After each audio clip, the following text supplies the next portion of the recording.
नमस्कार बंधुरा मानसी रान्नाघरे आबारो सबाइके स्वागत। सबाई केमन आछो? आशा करी सबाई खूब भालो आछो। एतदिन आमी किछु कारणेर जोन्नो भिडियो दिते पारिनि, एबार थेके आशा करब रोज भिडियो देबार। तो आज के चलुन आमी कि करछि सेटा आपनादेरके देखाई। अनियन नेই, समस्या नेই, बानिয়ে ফেলুন दारुण चिड़ेर काटलेट।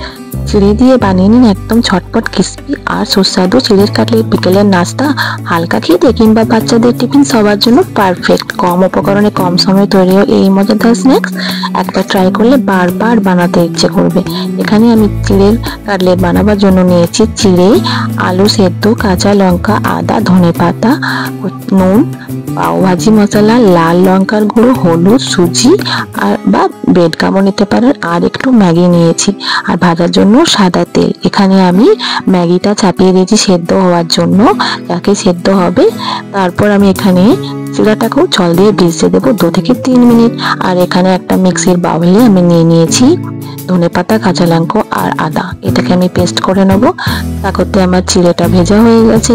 এবার আমি জল ঝরিয়ে এটাকে পুরো তুলে নেব। যতক্ষণ চিড়েটা ভিজবে ততক্ষণই ভালো। ভিডিওটা স্কিপ না করে পুরোটা দেখুন। আমি কিছু টিপস দেবো যাতে আপনার চিড়ে কাটলেট দারুণ হবে, মুচমুচে। তো এখানে আমি চিড়ের সাথে আলুটা সেদ্ধটা নিয়েছিলাম সেটা মেখে নেব। এরকম করে ভেঙে ভেঙে মাখবো যাতে একটাও গোটা না থাকে। গোটা থাকলে কাটলেটটা বানাতে একটু অসুবিধে হবে।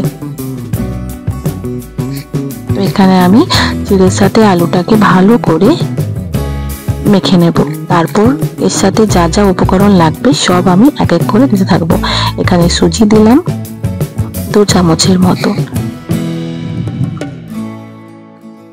এখানে সুজিটাকে ভালো করে মেখে নেব। তারপর এখানে আমি দিয়েছি একটু স্বাদের জন্য পাও ভাজি মশলা, যাতে কাটলেটটা খুব টেস্টি হয়। যেহেতু আমি এখানে কোনো রকমের রসুন পেঁয়াজ দিচ্ছি না, এটা নিরামিষভাবে বানাচ্ছি। আপনারাও অবশ্যই বাড়িতে একবার নিরামিষের দিনই ট্রাই করে দেখতে পারেন।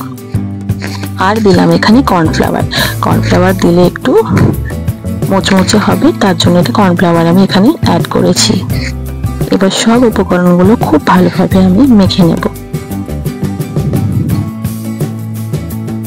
ভিডিওটি ভালো লাগলে অবশ্যই লাইক, কমেন্ট এবং শেয়ার করতে ভুলবেন না। তারপর আমি আন্দাজ মতো নুন দিয়ে আবারও মেখে নেব মিশ্রণটাকে। নুনটা কিন্তু আন্দাজ করে আপনারা দেবেন, যেহেতু যেরকম চিড়ে থাকবে সেরকম নুন দেবেন, খুব বেশিও না খুব কমও না। আর কালারের জন্য নিয়েছি লঙ্কা গুঁড়ো। যেহেতু আমি লঙ্কা কুচি দিয়ে পেস্ট করব, তার জন্য এখানে আমি কালারের জন্য লঙ্কা গুঁড়ো দিচ্ছি। আপনারা যদি স্পাইসিভাবে কাটলেটটা খেতে চান তাহলে আপনারা ঝাল লঙ্কা গুঁড়ো দিতে পারেন। এবার এখানে যে পেস্টটা করে রেখেছিলাম আদা, ধনেপাতা আর কাঁচা লঙ্কা, সেটা এখানে মিশিয়ে নিলাম। এরপর সব মিশ্রণটাকে খুব ভালোভাবে আবারও আমি মেখে নেব। আপনারা ভিডিওটি শেষ পর্যন্ত দেখবেন, কেন কি আমি এখানে একটা টিপস দেব যাতে আপনাদেরও কাটলেটটা খুব সুন্দর হয় এবং মুচমুচে হয়। আমার এখানে মাখা কমপ্লিট হয়ে গেছে। এবার আমি গ্যাস অন করে আমি কড়াই চাপিয়ে দেব। কড়াই চাপানো হয়ে গেছে। এবার এখানে যে সেদ্ধ করা ম্যাগিটা রেখেছিলাম এটা আমি দিয়ে নিয়ে আবার ওই চিড়ের মিশ্রণের সাথে ভালো করে মেখে নেব। ম্যাগি দিলে পরে একটু আলাদা টেস্ট হয়, তাই দিলাম। আপনারা এটা দিতেও পারেন, নাও পারেন। আমি এখানে একটু হলুদ দিয়ে দিলাম, হলুদ দিলেও কালারটা ভালো আসবে। মিশ্রণ দিয়ে আবার ভালোভাবে মেখে নেব।